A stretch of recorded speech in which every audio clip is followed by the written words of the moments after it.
3, 2. Welcome back. WNST, Towson, Baltimore, and WNST.net. It is Baltimore Positive. This is, episode 3, part 3. Dutch Ruppersberger here. We're doing it all for the bone marrow registry. For there goes my hero. We lost Mary Kay. She's out in the hallway here swabbing folks as they order pizza. Is that your wife, Mary Kay? Mary Kay, no. She runs there goes my hero. Oh, she does. My wife is a survivor. My wife has had leukemia twice, beginning in March of 2014, and she had her life saved by the genetic markers. And this is where I want to bring you in. This is a good. You'll like this segue. Don Mohler, former Baltimore County executive, here. Dutch Ruppersberger, our congressman, former Baltimore County executive, here as well. And in the last segment, I can take my swats at Trump throughout all this in the Baltimore Positive campaign, but there's a young man who was 21 years of age in Essen, Germany, that stepped up in the last 5 years to save my wife's life, not once but twice, right? And all he knew about my wife was she was a 41-year-old American woman. And he imagined what her life might be like. And when he saved her life, he wrote her a letter about why he saved her life. And he imagined her with children and wanting to spend time with her family. And he sat in a chair, flew to the other side of Germany to sit in a chair for 3 hours and give blood to save her life, and then did it again. And he doesn't understand Trump because he's German and knows the legend of how people like Trump behave. Hitler, yeah, of course. So he's a younger guy. He's in his late 20s now, and he and I were sitting in the upper deck together in Los Angeles at a Lakers game the night that Trump was elected. It happened to be the week he was in America. And he doesn't understand it. And I think to myself, what do these people think about this? And I think we have a real problem in our country, and you're into cybersecurity. I've only met you once in my life that I remember. You gave a cybersecurity speech for Smart CEO at the Italian restaurant in Harbor East when it was brand new. It was still dusty. This is probably 12 years ago that this happened. And you gave a cybersecurity speech. The only time I saw you. But the thing that scares me the most are for people in this country who have voted for this man, and I use that term loosely, who don't have a passport, who don't know what Asia's like and bullet trains are like. I do. I've been on them. I've been to Hong Kong. I've been to Beijing. I've been all over Australia, the South Pacific, all over South America, all over Europe.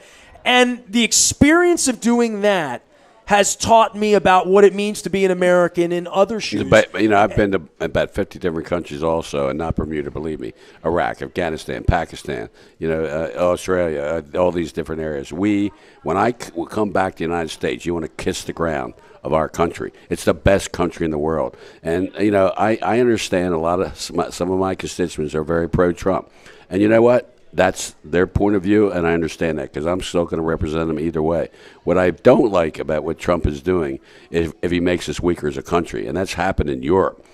Because of the things he said and his lack of relationships with the leadership there, our country is more dangerous. The world's more dangerous, and that's what's got to stop. I mean, we had the European countries come together, and we all back each other, and because of that, we haven't had another world war. Pulling out of Paris, how in the world could that benefit our country? Because Trump doesn't spend a lot of time studying. He focuses on. Never read a book, Dutch. Well, he focuses on what he thinks is going to be right for him, and he has a group of people around him. They're probably, unfortunately, yes people, and they stroke his ego, and Trump, because of his narcissistic personality, can't afford to lose. If you go against him, he'll get rid of you. Look at the government. A lot of our department heads, they're acting. The deputy departments, they're all acting. And, that's not where we need to go as a country. We've got a lot of problems domestically and externally. That's what I do, national security, well, that's China, where we get, Russia. Talk me about cybersecurity and what this entails and the infiltration of one of our elections. That is exactly why I thought Dutch is on that wall, that's what bothered me is the people in this country almost accept the fact that we were attacked by Russia. That's been proven.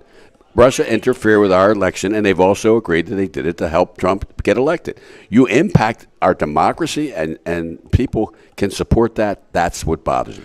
Other issues, if they like Trump's style or whatever. But when it comes to patriotism, when I go to Iraq and Afghanistan, when I see these troops, when I visit them in the medical hospitals and their legs are blown off, or they have some people blow their faces off. I mean, and these are people fighting for our liberty and our justice. And here we have a president who really doesn't respect that relationships with the European countries, and yet he's he's developed a very close relationship with Putin. That bothers me. Now, there's a lot that should bother everyone. That's a lot that I can't say. I was the top Democrat on the Intelligence Committee, so there's the classified information I know. It'd probably make things a lot worse if I said, but I can't talk about it. Well, Dutch, I remember you saying this is even pre-Trump, and it actually worried me. I said to you one day, I said, Dutch, what keeps you up at night? Do you remember what you said? Yeah, I know. I said spicy Mexican food. After spicy Mexican weapons food. of mass destruction and nuclear weapons. And cyber attacks. And cyber. And let me tell you why. The first thing, if Russia, United States, or China get into a nuclear war, the earth is over as we know it. We have so much power that we would blow each other up. And everybody knows that, but the question is whether they respect it or not. But right? they respect it because you have to maintain power. Now, I'm a Democrat. There are a lot of Democrats that don't want to give any money to defense. I represent NSA. NSA probably does more to protect our country and support the people who are protecting our country than any other entity in war or whatever. We get information what China and Russia are doing, and that's why we can stay ahead of the curve. But if we go weak, look at world history. If you're weak, you'll be taken over. Look at China is a perfect example through their long history of why certain regimes came in and certain ones left. So we have to stay ahead of the curve on technology. And when we had this bill called sequestration years ago, which never should have passed, it cuts everything across the board. It made us weaker. Our military was 2-3 years behind Russia and China on what we call hypersonic weapons. These are missiles that are faster than the speed of sound. They could probably take out an aircraft carrier. And we have to stay ahead of the curve offensively and defensively. And because sequestration, and that wasn't Trump.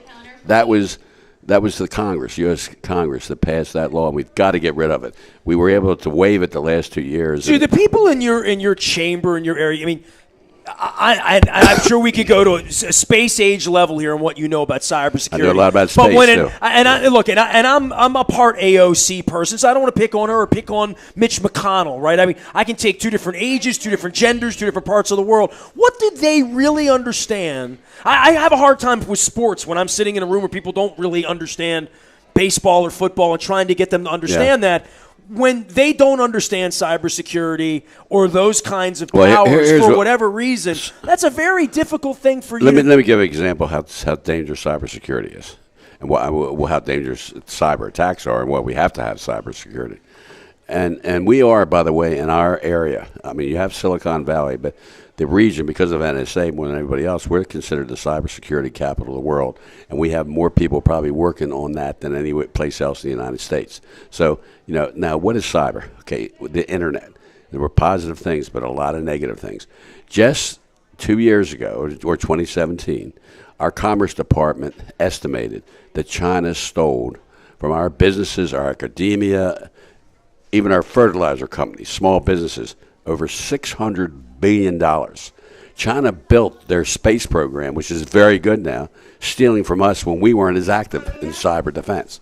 So, cyber, when we're talking about electric cars and about the future and so many things, the lights here, the infrastructure, the grid systems, that can all be stopped by cyber attacks. I feel like the grid is the number one. If they want to take down our economy, right? I mean, you talk about our economy. If they can go in and Iran was trying to do this years ago, our Wall Street. You attack our major financial institutions, people will panic and pull all their money out. There's so many things that can happen. It's why we have to educate. We have to have education for our kids. We need people to really work, in the cyber area, but it's called STEM education, the engineering and that type of thing. We need this. We have to have this to stay ahead of Russia and China. And China's got the money. The thing with Russia, Putin is so good that he puts all his money into space, cyber, and military. The Russian economy is falling down. China's going to have a bad economy in the next couple of years, and that might be an opportunity for us to bring it up. And they have to keep growing too.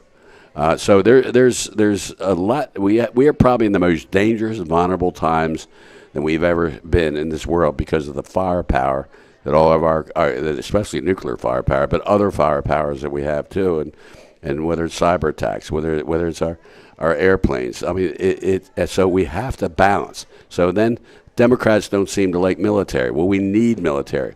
But we also have to take care of home base. And that's where Democrats come in, and that's where we need a balance between what we need. And I'm military. You know, when I'm military, there's the committees that I'm on, and you know my intelligence background. So we need to stay ahead of China and Russia, but we've got to take care of our neighborhoods, our kids, our education systems. You know, we still have the best education system in the world. China graduates more engineers, but our institutions are still superior. And then here's another thing. The immigration issue needs to be fixed.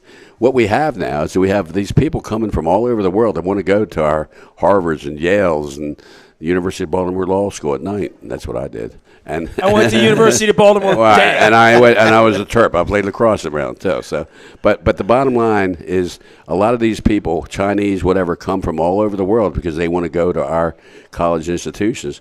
But because of our immigration laws, and they love it here, and they want to raise their family here, we send them back home, and then they're being used against us in what we've taught them.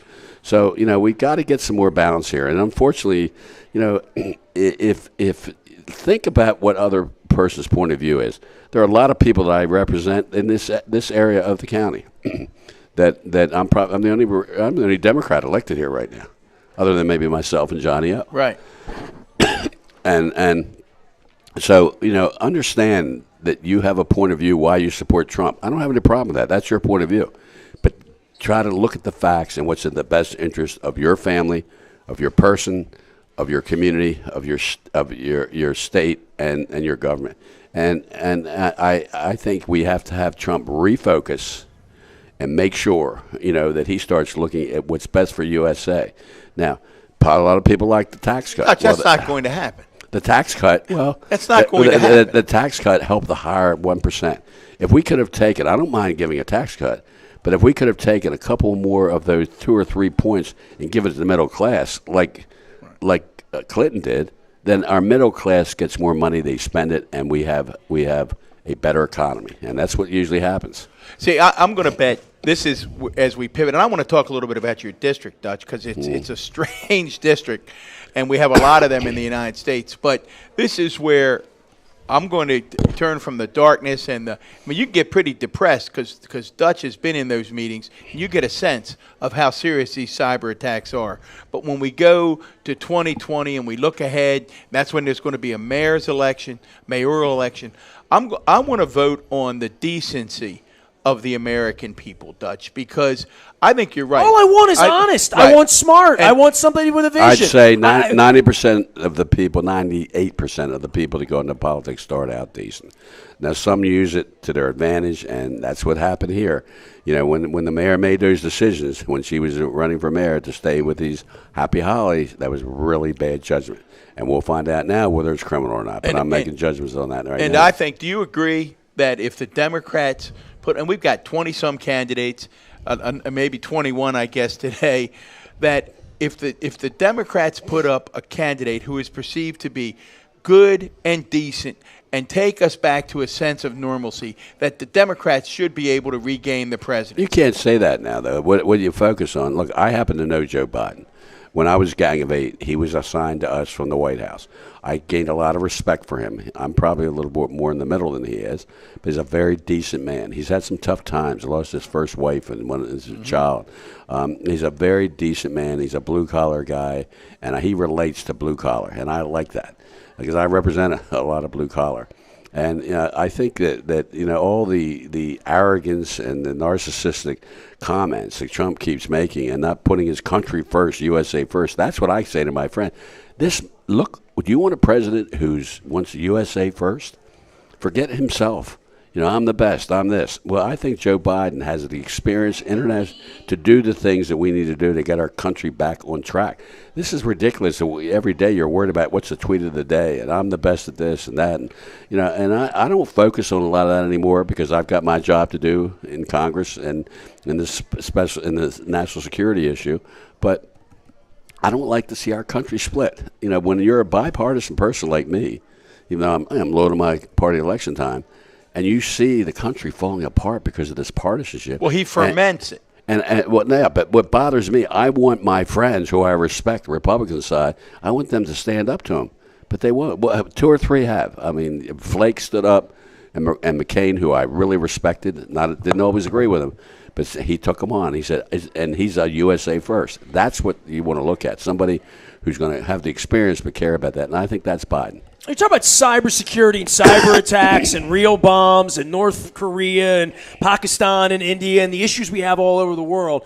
But when it comes to cyber, the Cambridge Analytica, the weaponization of information that's Orwellian. I mean, quite frankly, yeah. and I went to University of Baltimore. Shout out to Julie Simon for teaching me about Marshall McLuhan and the media and the medium being the message.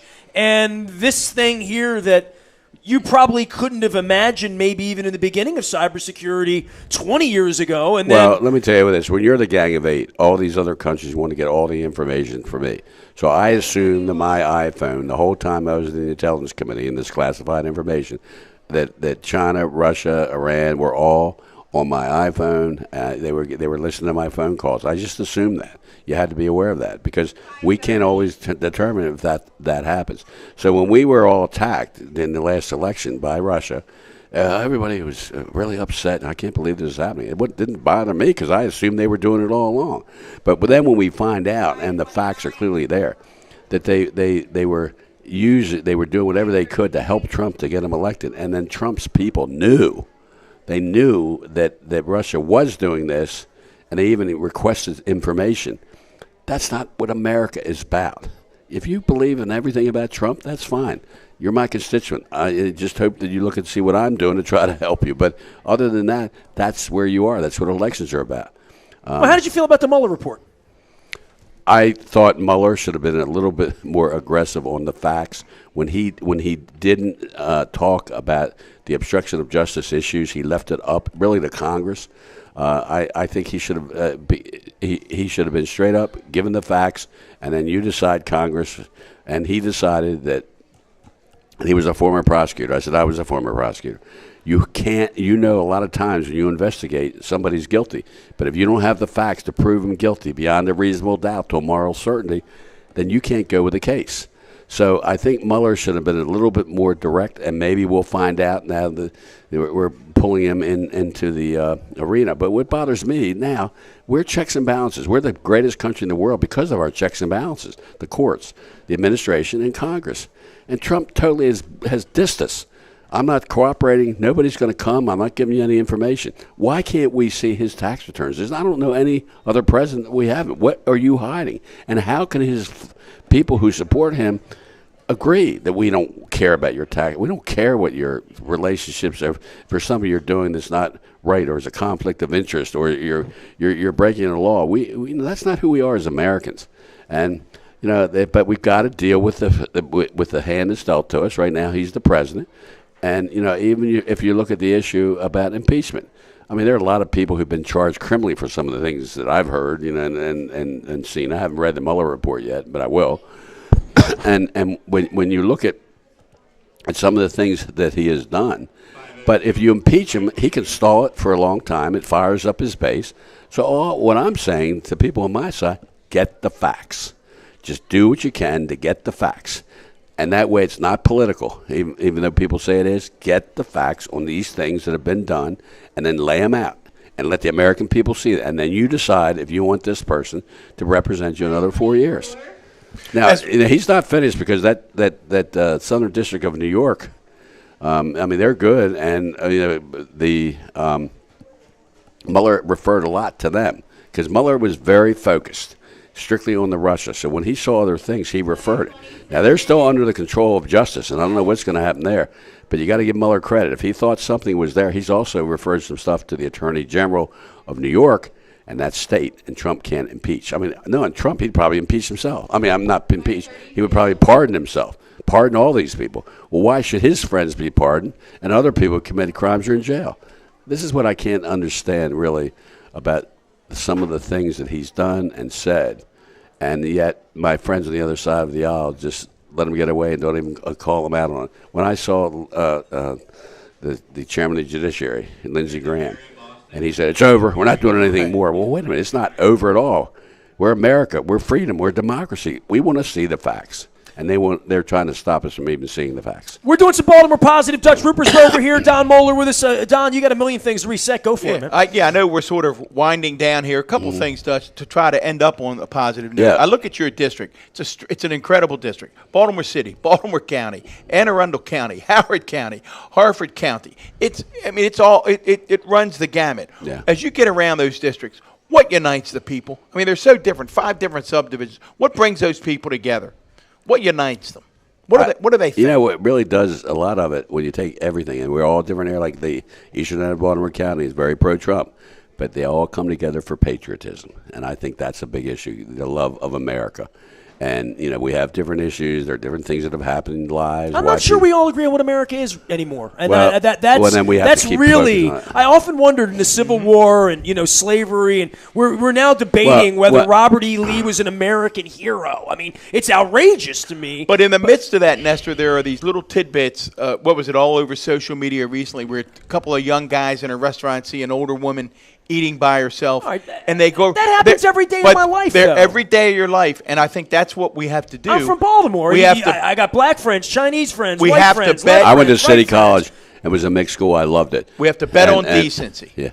But look, you look at our forefathers. Everybody wants to talk about the forefathers, and that's important. The checks and balances are extremely important.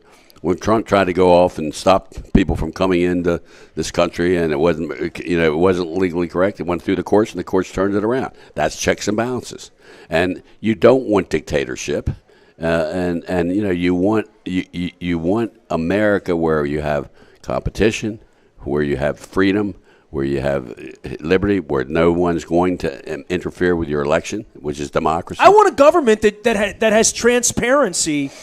And a constituency that demands transparency. Well, I think transparency is very important, and I can tell you this: from the time I was in local government, you try to do as much as you can from a transparent point of view. But one of my specialties, and I was in leadership of the Intelligence Committee, you can't have transparency there because you don't want Russia, China, Iran, North Korea knowing what your plans are. Understood. But when it comes to the basics, yes, the more you can be transparent, the better. We don't let anybody get away from Baltimore Positive without finding a little bit about them on the fun side. Yeah, Big sports fan. Everybody knows Dutch is a sports fan. What's your all-time favorite Baltimore sports moment, Dutch? I mean, I loved when I was a kid going to the game with my father and my brother Reese. I loved seeing John Unitas throw long touchdown passes in the last minute and a half to Lenny Moore or whatever. That's one memory. I mean, it keeps, huh? Cal? I was the younger people are yelling Cal Ripken. I have a relationship with Cal Ripken, and I think I was the only member in politics that he invited to his Hall of Fame induction. That was really fun, and that was very unique. And when you're an old baseball guy like me, since I was 5 years old, the baseball card, I saw all these people that I knew, the old timers. They all come back to the Hall of Fame. That was really unique. I just love sports. I loved playing sports. I loved.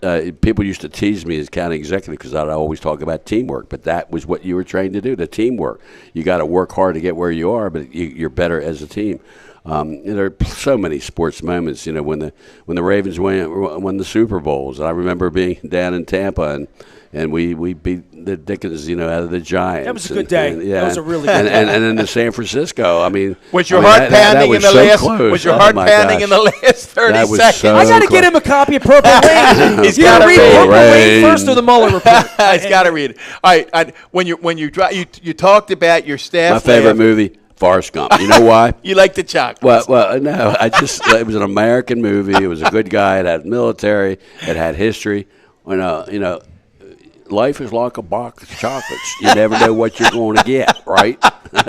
Tom Hanks is safe. Tom Hanks is safe. So far. You're in that car. You told us all your staff laughed. You drive a couple hours a day. I know you're usually on the phone. You're working. But if you were going to put some music on, what do you listen to? What does Dutch Ruppersberger I'm very like balanced. I mean, look, I loved Motown.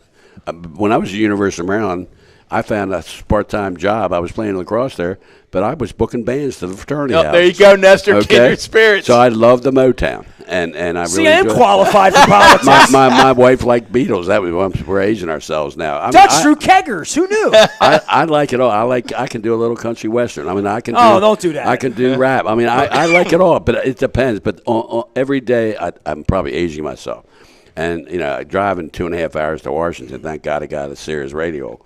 I probably put my station on blend a lot, and that kind of does a balance. Gives you a little mix. Yeah, a little mix. Well, Nestor, I think we've set the bar pretty high. Episode 1, Congressman Dutch Ruppersberger. Others, we're going to have to step up. I know what. We're going to be out of Catonsville at State Fair next week. You want to say a little bit about Malia? Just talk about our next guest. Yeah. Next week on the podcast is going to be very, very interesting. I know Dutch knows Malia Cromer from Goucher University very well. It's going to be a great back and forth. Nestor is somewhat skeptical of polling, Dutch. He's not a big believer. Here's why He's not a big believer in polling. I've owned so a we're going to have Malia after what happened with Trump. I mean, we're going to have don't encourage him. We're going to have Malia come in and set him straight. I've owned a radio station for 21 years. I've been on the radio 28 years. Arbitron says I've never had a listener, and they are the arbitrator of all things radio that's purchased. So I don't believe in lies, damn lies, and statistics. Where did you go to high school? Dundalk High School. Okay, all the way. Okay, that's he's great. an owl. See, you talk about all this infrastructure problem, and we don't build enough schools.